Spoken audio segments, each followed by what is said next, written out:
Directeur général, et le signataire pour Türk Eximbank est M. Adnan Yildirim, directeur général.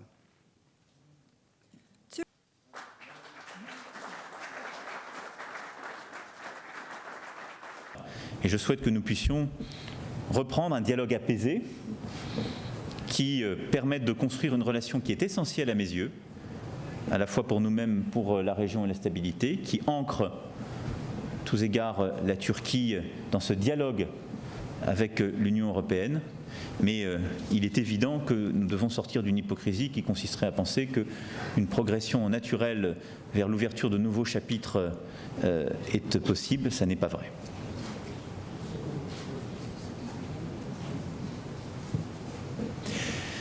Nous avons ensuite des désaccords sur la vision qui est la nôtre des libertés individuelles dans ce contexte. Et nous l'avons abordé de manière très précise, et ça ne peut être abordé d'ailleurs que de manière précise. J'ai donc évoqué plusieurs cas au président Erdogan de manière extrêmement spécifique, sur lesquels nous continuerons à dialoguer, et c'est comme ça que nous avons toujours fonctionné, avec un dialogue qui a été fructueux. Et je dois le dire, à 2 reprises par le passé, lorsqu'un journaliste et un étudiant en journalisme ont été emprisonnés en Turquie, ce dialogue a permis de trouver une issue qui a été favorable.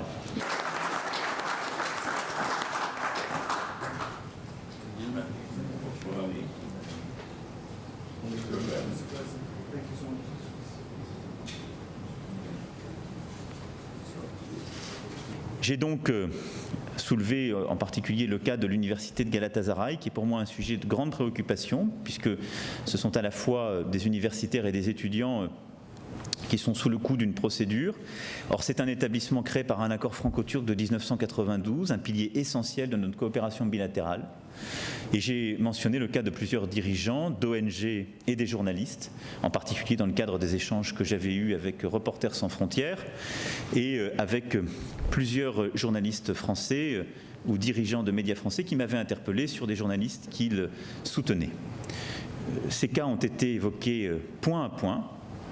J'ai transmis la liste au président Erdogan et nous continuerons à en discuter, à échanger, pour que tout ce qui peut être ainsi réglé le soit.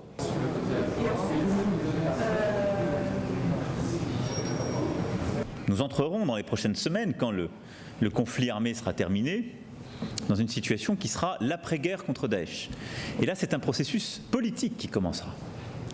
Et le format d'Astana, Sochi, n'est à mes yeux pas tout à fait le bon.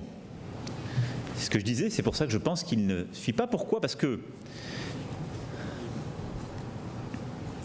je pense que plusieurs autour de la table n'ont pas tout à fait les mêmes intérêts que le président Erdogan. Leurs intérêts est plus de construire leur influence, leur puissance ou leurs propres compromis bilatéraux avec la Syrie, plutôt que de construire une vraie stabilité inclusive.